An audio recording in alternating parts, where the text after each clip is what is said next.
नहीं, मैं जिंदा हूँ, दबे हुए आदमी ने बड़ी कठिनता से कराते हुए कहा है। जिंदा है, पेड़ को हटाकर इसे जल्दी से निकाल लेना चाहिए, माली ने सुझाव दिया। मतलब माली को ये समझ पड़ रही है, बाकी क्लर्कों को समझ नहीं पड़ रही है कि इस तरह से किसी आदमी की मुश्किल क्या हो रही होगी। मुश्किल मालूम होता है, एक सुस्त कामचोर और मोटा चपरासी बोला। पेड़ का तना बहुत भारी और वजनी है। अब देखो, इसमें चपरासी का भी ये बताया है कि चपरासी लोग जो है किस तरह से पेश आते हैं। क्या मुश्किल है, माली बोला। अगर सुपरिंटेंडेंट साहब हुक्म दे तो अभी 15-20 माली, चपरासी और क्लर्क लगाकर पेड़ के नीचे से दबे हुए आदमी को निकाला जा सकता है। ये किसने बोला? माली ने। क्योंकि माली जो है वो समझता है उसकी किसी की मुश्किल को। माली ठीक कहता है। बहुत से क्लर्क एक साथ बोले, लगाओ जोर, हम तैयार हैं। एक साथ बहुत से लोग पेड़ को उठाने को तैयार हो गए। ठहरो सुपरिंटेंडेंट। अब देखो, अब इसमें यहाँ पर ठहरो बोलकर सुपरिंटेंडेंट ने सिद्ध कर दिया कि उनके लिए जो नियम है वो ज़्यादा ज़रूरी है बजाय कि एक मानवता के। कि किसी को उठाने में जो है मानवता से ज़्यादा उनको किसकी पड़ी है? नियम कानून की पड़ी है। मैं अंडर सेक्रेटरी से पूछ लूँ। अब सुपरिंटेंडेंट अंडर सेक्रेटरी के पास गया। अंडर सेक्रेटरी डिप्टी सेक्रेटरी के पास गया। डिप्टी सेक्रेटरी जॉइंट सेक्रेटरी के पास गया। जॉइंट सेक्रेटरी चीफ सेक्रेटरी के पास गया। मतलब ये सब जो है, जैसे सुपरिंटेंडेंट से बड़ा सेक्रेटरी, सेक्रेटरी से बड़ा डिप्टी, डिप्टी से बड़ा जॉइंट, जॉइंट से बड़ा चीफ। तो इस तरह से ये लोग अपने अपने ऊपर वालों के पास गए और फिर मिनिस्टर के पास गए, है ना। लेकिन सबने क्या किया? उस बात को आगे बढ़ाते गए। फाइल चलती रही। इसी में आधा दिन बीत गया। अब दोपहर के खाने पर दबे हुए आदमी के चारों ओर बहुत भीड़ हो गई थी। लोग तरह तरह की बातें कर रहे थे, है ना। कुछ मनचले क्लर्क ने समस्या को खुद ही सुलझाना चाहा। वे हुकूमत के फैसले का इंतजार किए बिना पेड़ को अपने आप हटा देने का निश्चय कर रहे थे कि इतने में सुपरिंटेंडेंट फाइल लिए भागा भागा आया। बोला, हम लोग खुद इस पेड़ को नहीं हटा सकते, हम लोग व्यापार विभाग से संबंधित है ना। यह पेड़ की समस्या है जो कृषि विभाग के अधीन है। मतलब वो जो है व्यापार से संबंधित है, सेक्रेटरीट का जो जामुन का पेड़ है। लेकिन चूंकि ये पेड़ है इसलिए कृषि विभाग में आ जाता है, तो हम इसके नहीं हकदार हैं हटाने के। तो अब वो कहाँ भेज रहे हैं? कृषि विभाग को भेज रहे हैं।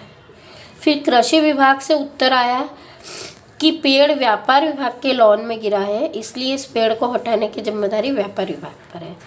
फिर उत्तर पढ़कर व्यापार विभाग को गुस्सा आ गया। उन्होंने फौरन लिखा कि पेड़ों को हटवाने की जिम्मेदारी कृषि विभाग पर लागू होती है, व्यापार विभाग पर नहीं। फिर दूसरे दिन भी फाइल चलती रही। शाम को जवाब आ गया कि इस मामले को हार्टिकल्चर डिपार्टमेंट, मतलब जो पर्यावरण से संबंधित है, उस डिपार्टमेंट को हवाले कर रहे हैं, क्योंकि ये फलदार पेड़ था। और एग्रीकल्चर डिपार्टमेंट अनाज और खेतीबाड़ी के मामले में फैसला करने का हकदार है। मतलब एग्रीकल्चर जो है वो अनाज और खेतीबाड़ी का विभाग है और हार्टिकल्चर फल से संबंधित विभाग है। तो इस तरह से ये हार्टिकल्चर के अंतर्गत आता। अब रात को माली ने दबे हुए आदमी को दाल भात खिलाया। मतलब माली देखो, एक गरीब आदमी है, वो उसकी तकलीफ को समझ रहा है, लेकिन ये सरकारी दावपेच उसकी तकलीफ को नहीं समझ रहे। जबकि उसके चारों तरफ पुलिस का पहरा था कि कहीं लोग कानून को अपने हाथ में लेकर पेड़ को खुद से हटवाने की कोशिश न करें। फिर भी उस माली ने क्या किया? इंसानियत के नाते उसको दाल भात खिलाया। मगर एक पुलिस कांस्टेबल को दया आ गई और उसने माली को दबे हुए आदमी को खाना खिलाने की इजाज़त दे दी। अब माली ने कहा, तुम्हारी फाइल चल रही है, उम्मीद है कल तक फैसला हो जाएगा। दबा हुआ आदमी कुछ नहीं बोला। माली ने पेड़ के तने को ध्यान से देखकर कहा, अच्छा हुआ कि तना तुम्हारे कूल्हे पर गिरा, अगर कमर पर गिरता तो रीढ़ की हड्डी टूट जाती। दबा हुआ आदमी फिर भी कुछ नहीं बोला। माली ने फिर कहा, तुम्हारा यहाँ कोई वारिस है तो मुझे उसका अता पता बताओ, मैं उन्हें खबर देने की कोशिश करूँगा। तो मैं लावारिस हूँ, ऐसा उसने बोला। फिर तीसरे दिन हार्टिकल्चर से जवाब आया। वह कड़ा जवाब था और व्यंग्यपूर्ण। व्यंग्य मतलब उसमें व्यंग्य भी छिपा है कि किस तरह से वो लापरवाह होते हैं। उन्होंने क्या जवाब दिया? उसने लिखा, आश्चर्य, इस समय जब हम पेड़ लगाओ स्कीम चला रहे हैं तो हमारे देश में से सरकारी अफसर मौजूद है जो पेड़ों को काटने का सुझाव देते हैं, वह भी एक फलदार पेड़ को, और वह भी जामुन के पेड़ को, जिसके फल जनता बड़े चाव से खाती है। हमारा विभाग किसी हालत में इस फलदार वृक्ष को काटने की इजाज़त नहीं दे सकता। मतलब उसको ये समझ में नहीं आ रहा है कि एक आदमी दबा हुआ है, उसने अपना दिमाग किस तरह से लगाया, ये देखने लायक बात है। तो इसमें व्यंग्य भी है और हास्य भी है। तो अब क्या किया जाए, इस पर एक मनचले ने कहा, अगर पेड़ काटा नहीं जा सकता तो इस आदमी ही को काट कर निकाल लिया जाए। ने अतिशयोक्ति बात देखो, वह देखिए, उस आदमी ने इशारे से बताया, अगर इस आदमी को ठीक बीच में से यानी धड़ से काटा जाए तो आधा आदमी इधर से निकल आएगा, आधा उधर से निकल आएगा, पेड़ वहीं का वहीं रहेगा। मगर इस तरह से तो मैं मर जाऊंगा। दबे हुए आदमी ने कहा, यह भी ठीक कहता है, एक क्लर्क बोला। आदमी को काटने वाली युक्ति प्रस्तुत करने वाले ने भरपूर विरोध किया। आप जानते नहीं आजकल प्लास्टिक सर्जरी कितनी उन्नति कर चुकी है। मतलब वो ये कहना चाह रहे थे कि अगर आपको इधर उधर से काट के निकाला जाए तो आप प्लास्टिक सर्जरी करवा लेना। अब ये कहने को तो हंसने की बात है, लेकिन इसमें ये दिखाया गया है कि आदमी को किस तरह से समझा जा रहा है। अब इस बार फाइल को मेडिकल डिपार्टमेंट में भेज दिया। क्यों? क्योंकि मेडिकल डिपार्टमेंट ये केस जो है प्लास्टिक सर्जरी का हो गया। तो जिस दिन उनके विभाग में पहुंची उसके दूसरे ही दिन उन्होंने अपने विभाग का सबसे योग्य प्लास्टिक सर्जन छानबीन के लिए भेज दिया कि प्लास्टिक सर्जन जो है वो ही बताएगा कि किस तरह से निकाला जाए इस आदमी को। तो सर्जन ने दबे हुए आदमी को अच्छी तरह टटोल कर उसका स्वास्थ्य देखकर, खून का दबाव देखा, नाड़ी की गति को परखा, है ना, मतलब उसकी जांच वगैरह अच्छे से कर दी और फिर रिपोर्ट दी कि इस आदमी का प्लास्टिक ऑपरेशन तो हो सकता है और ऑपरेशन सफल भी होगा, मगर आदमी मर जाएगा। इसलिए यह फैसला भी रद्द कर दिया गया। रात को माली ने दबे हुए आदमी के मुंह में खिचड़ी डालते हुए उसे बताया कि मामला ऊपर चला गया है। सुना है कल सेक्रेटेरिएट के सारे सेक्रेटेरियों की मीटिंग होगी, उसमें तुम्हारा केस रखा जाएगा। उम्मीद है सब काम ठीक हो जाएगा। दबा हुआ आदमी एक आह भरकर धीरे से बोला, ये तो माना कि तगाफुल न करोगे, लेकिन खाक हो जाएंगे हम तुमको खबर होने तक। मतलब तुम जब तक फैसला लोगे तब तक हम मर जाएंगे। माली ने अचंभे से मुंह में उंगली दबा ली, चकित भाव से बोला, क्या तुम शायर हो? दबे हुए आदमी ने धीरे से सिर हिला दिया। दूसरे दिन माली ने चपरासी को बताया, मतलब ये पता चल गया कि वो आदमी शायर है, तो सब ने एक दूसरे को खबर दी कि ये आदमी तो शायर है। बस फिर क्या है, देखते ही देखते झुंड के झुंड भीड़ उमड़ पड़ी। सेक्रेटेरिएट का लॉन भांति भांति के कवियों से भर गया और दबे हुए आदमी के चारों ओर कवि सम्मेलन का वातावरण उत्पन्न हो गया। अब सेक्रेटेरिएट के क्लर्क, सेक्रेटरी, साहित्य, कविता से जो लगाव था वो रुक गए और शायर कुछ जो थे दबे हुए आदमी को अपनी कविताएं और दोहे सुनाने लगे। कई क्लर्क उसको अपनी कविता पर आलोचना करने को मजबूर करने लगे। जब यह पता चला कि दबा हुआ आदमी एक कवि है तो सेक्रेटेरिएट की सब कमेटी ने फैसला किया कि चूंकि दबा हुआ आदमी एक कवि है इसलिए इस फाइल का संबंध न एग्रीकल्चर से है, न हार्टिकल्चर से है, न उससे मेडिकल से है। बस इसका संबंध किससे हो गया? कल्चरल डिपार्टमेंट से हो गया, क्योंकि ये शायर है।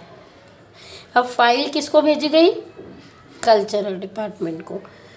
तो अनेक विभागों से गुजरती हुई वो फाइल साहित्य अकेदमी के सेक्रेटरी के पास पहुंची। अब सेक्रेटरी उस समय अपनी गाड़ी में सवार होकर सेक्रेटेरिएट पहुंचा और दबे हुए आदमी से इंटरव्यू लेने लगा। तुम कवि हो? जी हाँ। किस उपनाम से शोभित हो? ओस। ओस? क्या तुम वही ओस हो जिसका गद्य संग्रह ओस के फूल प्रकाशित हुआ है? तो हुंकार में सिर हिलाया। क्या तुम हमारी अकादमी के मेंबर हो? तो वो दबा हुआ आदमी बोला नहीं। आश्चर्य है। सेक्रेटरी जोर से चीखा, इतना बड़ा कवि, ओस के फूल का लेखक, और हमारी अकादमी का मेंबर नहीं है? तो वो कहता है, गुमनामी में नहीं, एक पेड़ के नीचे दबा हूँ, कृपया मुझे इस पेड़ के नीचे से निकालिए। मतलब उनको सबको अपनी अपनी पड़ी है, किसी को ये नहीं पड़ी है कि इसको पेड़ के नीचे से निकाला जाए। अभी बंदोबस्त करता हूँ। सेक्रेटरी फौरन बोला और फौरन उसने अपने विभाग में क्या करा? रिपोर्ट की। दूसरे दिन सेक्रेटरी भागा भागा कवि के पास आया और बोला, मुबारक हो, मिठाई खिलाओ, हमारी सरकारी साहित्य अकादमी ने तुम्हें अपनी केंद्रीय शाखा का मेंबर चुन लिया है। यह लो चुनाव पत्र, मगर मुझे इस पेड़ के नीचे से तो निकालो। दबे हुए आदमी ने कराह कर बोला, सांस बड़ी मुश्किल से चल रही है, यह हम नहीं कर सकते। सेक्रेटरी ने कहा, और जो हम कर सकते वह हमने कर लिया है। बल्कि हम तो यहाँ तक कर सकते हैं कि अगर तुम मर जाओ तो तुम्हारी बीवी को वजीफा दे सकते हैं। मतलब हम सब कुछ कर सकते हैं लेकिन तुमको निकाल नहीं सकते। मैं अभी जीवित हूँ। कवि रुक रुक कर बोला, मुझे जिंदा रखो। मुसीबत यह है, सरकारी साहित्य अकादमी का सेक्रेटरी हाथ मलते हुए बोला, हमारा विभाग सिर्फ कल्चर से संबंधित है। पेड़ काटने का मामला कलम दवात से नहीं, आरी कुल्हाड़ी से संबंधित है। मतलब हमारा ये मामला नहीं है, इसलिए हम नहीं कर सकते। फॉरेस्ट डिपार्टमेंट को लिख दिया कि अब तुम ये काटने का काम करो।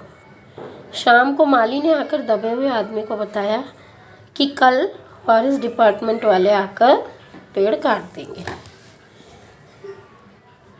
अब माली बहुत खुश था।